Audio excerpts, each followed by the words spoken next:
I didn't steal no money. I put that on my dad's grave. I'm about to start squeezing, yo. You better not try to run either, yo. Stop. The police is right there. I don't give a fuck about no police, yo. Oh, shit. I didn't do nothing to you.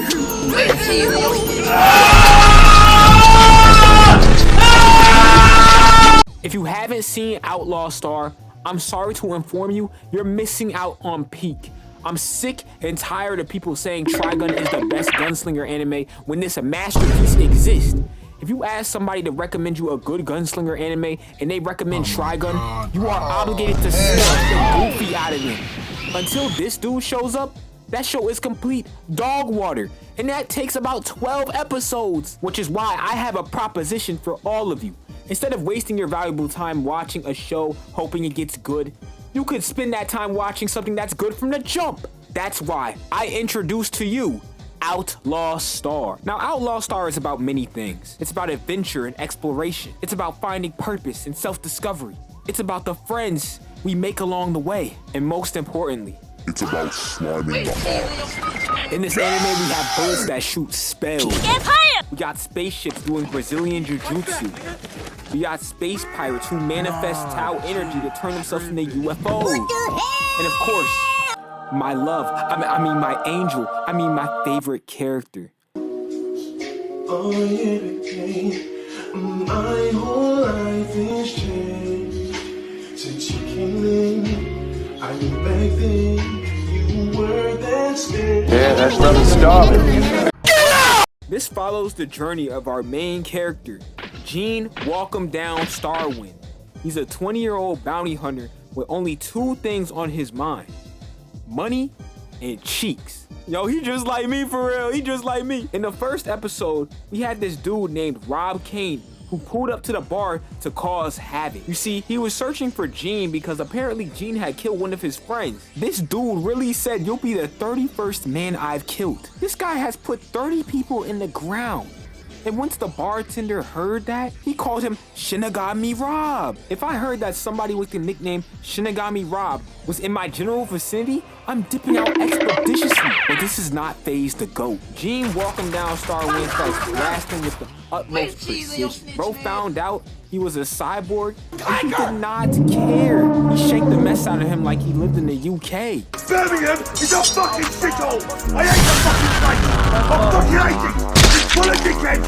I fucking hate it! Not even 10 minutes into the first episode, he's already killing somebody and touching ass. After sliming out the cyborg, he found out how much his bounty was. And I want you to guess what he spent the money on. This man bought himself a hooker, and he was going in. Gene wields a gun called a caster, which fires special caster shells forged by these horny ass lizards. Oh my god, bro. Hell no. Some of these are so powerful they will drain their user's life force. It's almost like a spell-casting tri-beam blicky. He's the owner of a company called Starwind and Hawking Enterprises, where Gene and his business partner Jim essentially do odd jobs to keep him afloat. It just so happens that murdering people on the side seems to pay pretty well. But unlike Gene, Jim isn't really a fighter. Instead, he's the brains. He's a boy genius who could easily get an internship at Kaiba Corp. He's a hacker, engineering prodigy, and business owner at the age of 11. But sometimes he's too smart for his own good. Bro be stressed cleaning up Gene's mistakes. Some days he be looking like he's from Waterloo University. Well, actually, Anaki, if you look at the hyperdrive stabilizer and turn the left gear so the tachyon core activates, the accelerator acetones will help propel the pistons into the plasma projector. Then you'll be able to power the system with the utmost efficiency. What the heck? Easy peasy. You understand, right? Yeah, I completely understand everything that just came out of your mouth. Totally. Well, I'm going out for a bit. No, I know what you're trying to do, dimwit. What are you talking about, little bro? I'm just going out. No! That's total malarkey. You're gonna buy more hookers. This is the 6th time this week. We need to save up for the quattro stabilizer. If we don't, how else are we gonna help our clients? What are you, a moron? If you keep spending all of our money on hookers, we won't have a goddamn business. You freaking troglodyte! After some discussion, Gene eventually takes on a bodyguard job for this mysterious woman named Rachel and gets caught up in an intergalactic beef. We're introduced to these space pirates, and look at this goofy ass lineup. We got the Soldier of Godric, a Genshin Impact Lolly, and Dr. Robotnik. all on the same team. How am I supposed to take these bums serious?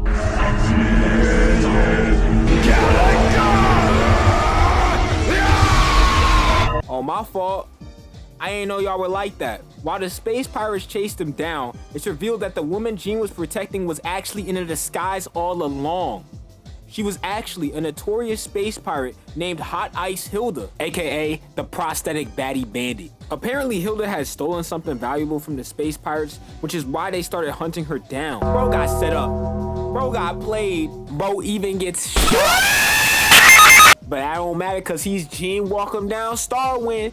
Hey, yo, hey, niggas get shot every day, B. After seeing how competent they are, the prosthetic baddie bandit invited Gene and Jim to cooperate with her. We, yes we, are going to get chased throughout space by time manipulating space pirates and possibly die. What did I do? Any objections? Bitch, I should blow your brains out. Eventually, it's revealed the treasure Hilda stole from the space pirates was a naked girl. Weird. Look, I don't know what type of timing they were on. You're weird. More specifically, a bio-android named Melfina. The best way I can describe Melfina is kind of like an empty shell, a husk, a dirty, wire-back clanker that just smiles. I'm not gonna sugarcoat it. This bitch is boring as hell. No personality, no substance, no seasoning. She's almost as boring as Ray. If one of the crew members had to die, I would gladly volunteer this gear chucker as tribute. But her saving grace is the fact that she gradually becomes more human as the series progresses. Who am I kidding, bruh? That's every single one of these clankers plot lines, bruh. They're all the same. They set off into space with their new party member, eventually reaching Blue Heaven where they could get some rest. Jim goes shopping with Melfina to buy her a new fit because her last one was complete garbage. While doing this, Hilda tells Gene about a new mission that she wants his help with. And then they end up sleeping together. I hate seeing this dude win. He can't keep getting away with this. Then they get attacked by some low-level grunts in the middle of the night, and some guy operating a yellow Omni droid with a lightsaber pulls up. They aren't allowed to shoot bullets since it's kind of like the Continental Hotel from John Wick, so Gene uses splat bombs on his ass. And Hilda packs him up with maximum efficiency. They came to find out that those grunts were actually sent by someone named MacDougal. This dude, Ron MacDougal, was paid by the space pirates to track down Hilda, and he wasted no time. The squad pulls up to recover a special spaceship called the XGP. It's a highly advanced grappler ship that can put you in a guillotine choke. It comes equipped with this AI companion named Gilliam, and bro is kinda strange. He's a little freaky, I'm not gonna hold you. When he first noticed Melfina, he started moaning.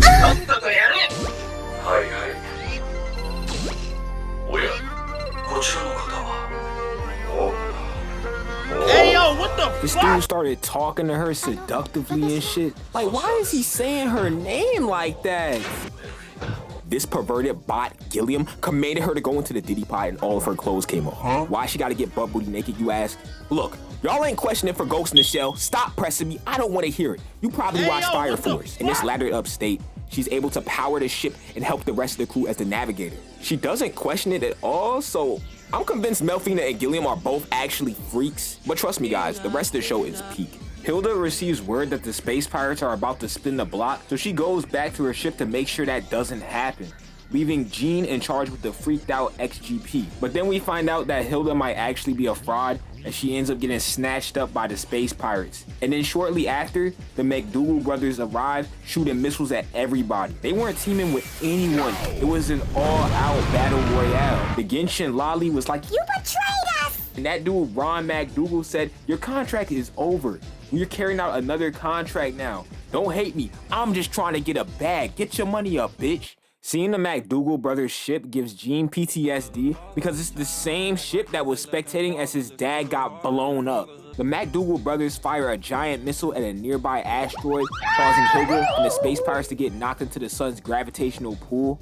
Gene attempts to save her by hitting the space pirates with the Conquest Special, piercing them with his grappler arm. But then, just before she could get saved, the space pirates shoot her down with absolute precision, and Hilda ends up having to abandon her ship. Ron's brother Harry starts celebrating, giggling like a little girl, and then this freak says, "Damn, what a waste. I wanted to clap that."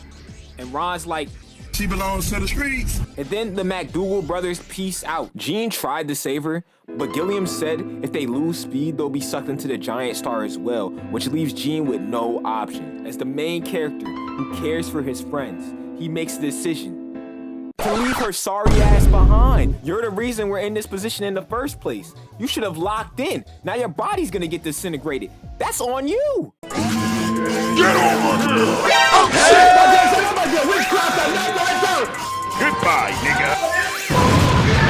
After Hilda's sorry ass death, Jean names his ship the Outlaw Star and comes up with 2 new objectives.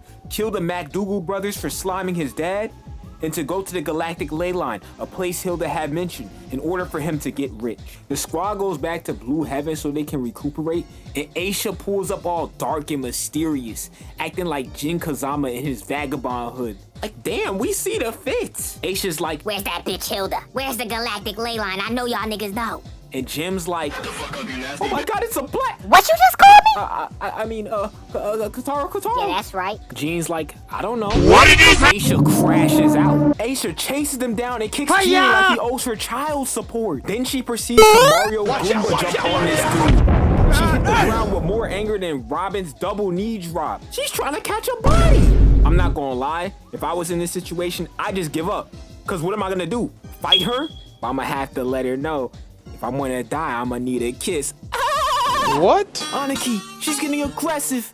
Typical behavior for their kind. After backing them into an alley, Aisha starts stripping. And I know what y'all thinking. Man, get this golden shit. Look, listen. She needed to do it for her beast transformation. She says that the moon will allow her to fully transform. And then Jean's like, there's no moon on Blue Heaven, dumbass. Huh?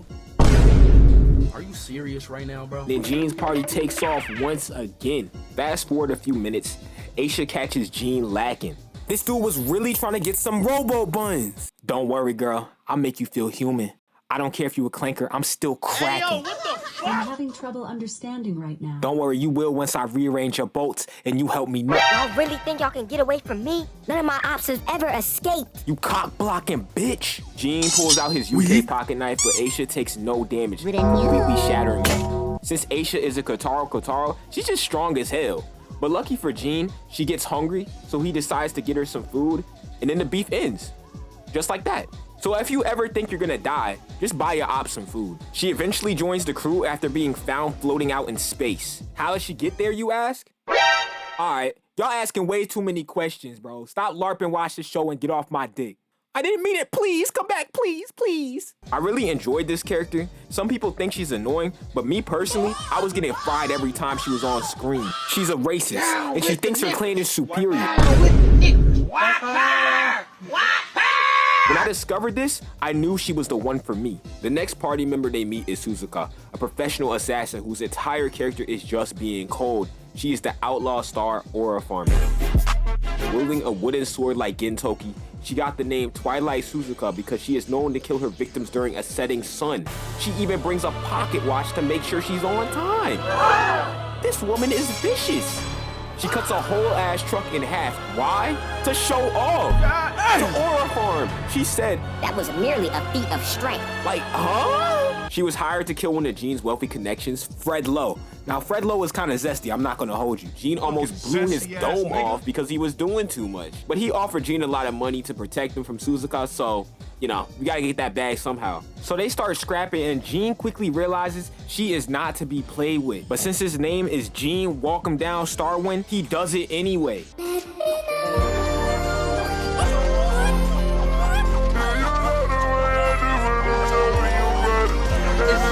Serious? He ends up holding her off long enough for the sun to fully set, causing her to lose her kill streak. Once Jean leaves Fred's place, Suzuka immediately starts hunting him down, and then they have round 2. They both clash, and Jean knocks the wooden sword out of her hand, so they start racing for it. And while running, this sexual deviant grabs her sash and starts rolling it out like a fruit roll-up. She lost all of her aura. Just when you think it couldn't have gotten any worse, this freak-ass dude proceeds to start sniffing her sash. You would think Suzuka would get revenge, right? But instead, she ends up falling in love with this dude. And then she joins the crew.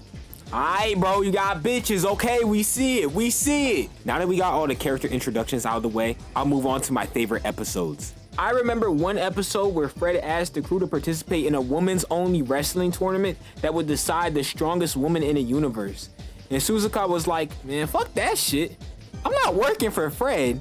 And Aisha, she wanted to participate, but the guy behind the desk was like, no blacks allowed! Especially no dirty kataras!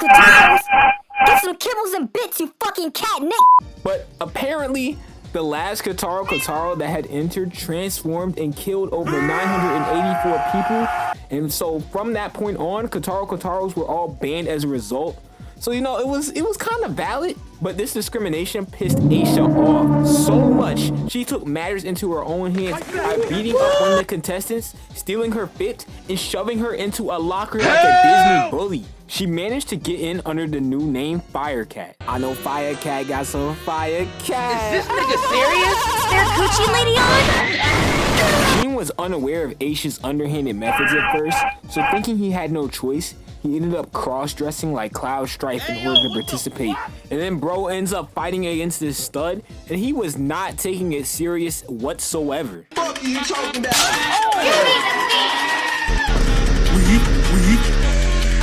What is that? A few moments later. Until he got choked out, slammed on the ground, and knocked out of the tournament in the first round. Then Aisha started dominating the competition and easily made it to the finals, where she fought against the stud Grandmaster Iraga. And she is not your ordinary foe. She's part of a team that wants to kill Gene called the Anten 7, a group of highly trained assassins who operate under the space pirates. And these guys are highly skilled, highly dangerous, and I'm not even gonna hold you. I can't even glaze them, bro. These guys are complete frauds.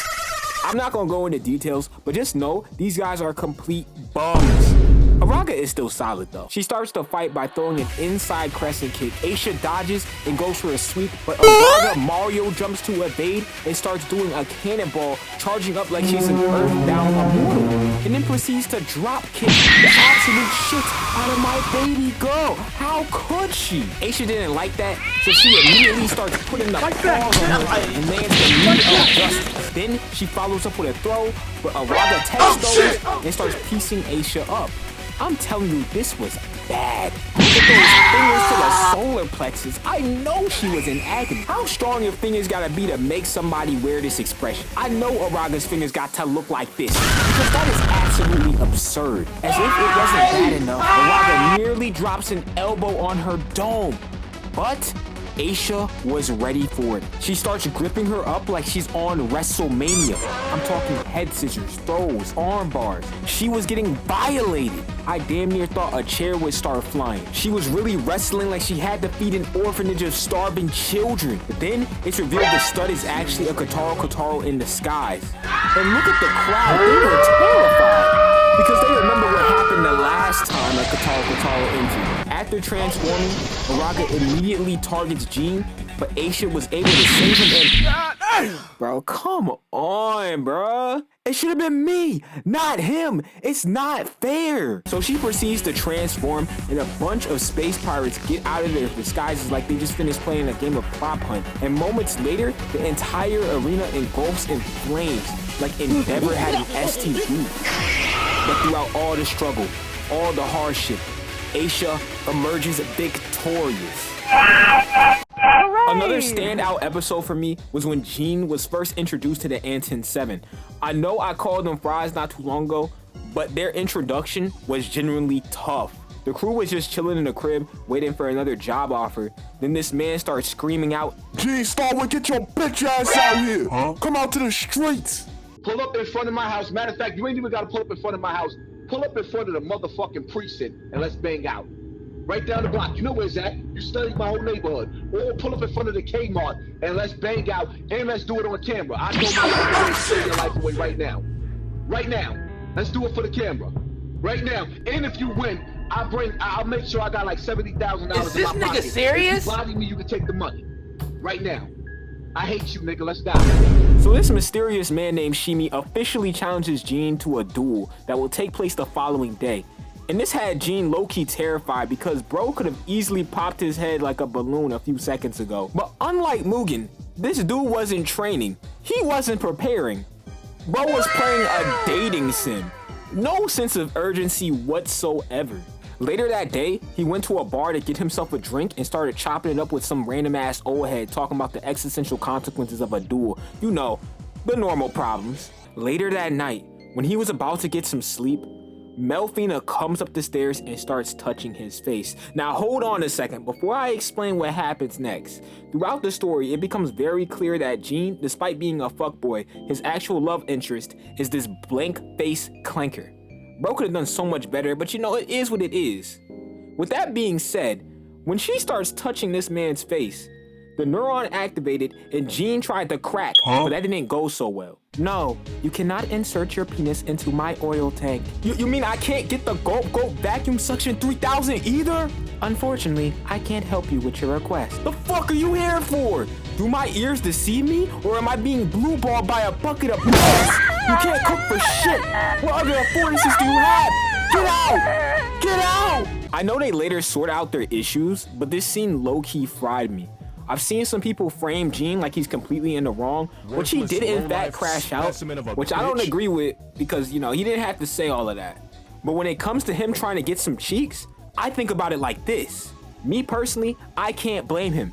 Melfina was sending this dude mixed messages. Dude thought he was gonna die in the morning. Melfina really got up out of her bed, walked up those stairs and said, "You okay, Gene?" Sits down next to him, leans in like she's about to kiss him, and then starts putting her hand on his face, looking at him like this. Bro, ain't no way she come up there for a friendly chat. You must think I'm stupid, because I'm cracking too. She's practically doing this. Oh my God. Anyway, Gene has a nightmare about the duel and gets no diff.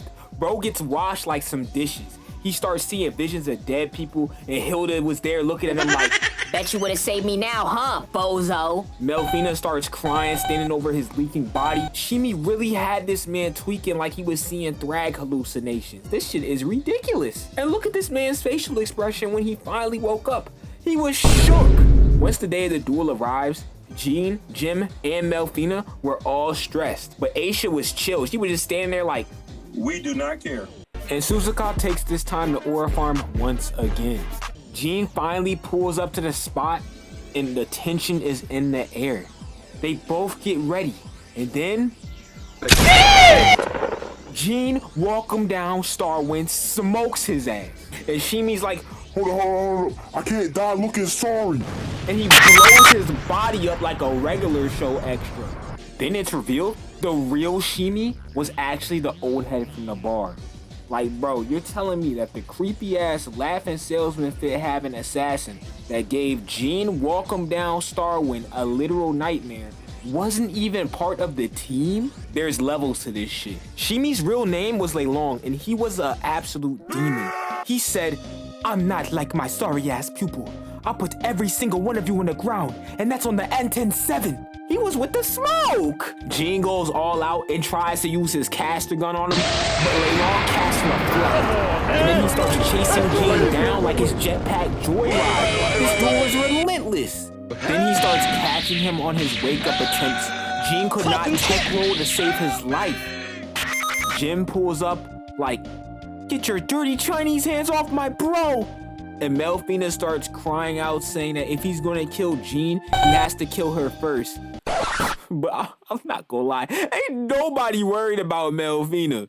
Melfina has this clanker privilege since the N-7 needed her, so he just ignores her bullshit and ends up targeting the rest of the party. Aisha lunges at him first, but gets blown up. He hurt my queen. He'll pay for this. Then Jim starts shooting at him, but I'm not gonna lie, he should have stayed his little ass home. This dude missed 6 consecutive shots like he was a stormtrooper. And Leilong was like, a long time ago, I learned the art of making you sit your nerdy ass down. Next up, Suzuka ends up getting violated. She was glazed up so much as an assassin, this low-key hurt me. It's so f***ing laggy, I can't even play! You're just an A-class assassin. You don't have badges like you. Get your ass up out of here. Shimi was on a generational run. He just had crushed the power of friendship, leaving Gene and Melfina all alone. But what happens next made me a little bit sour, because this was just bad writing. Shimi, for some odd reason, decides to go ahead and challenge Gene to a duel so Gene could have a chance to kill him. What kind of Vegeta shit is this? So with that being said, there was one character Shimi could not defeat, and it wasn't Gene, it was the plot, giving Gene the dub, and everybody ended up okay. The beginning had me locked in, but the ending was some bullshit. Shimi deserved better. The last episode I want to talk about is when Jim thought he was going to get some play. So it begins with the crew being chased by this unknown grappling ship, and after barely making it out, they pull up to this space station called Sumika 5 to get some rest. While Jim was there, he sees this girl walking around with two cats named Hanmyo, and he immediately folds.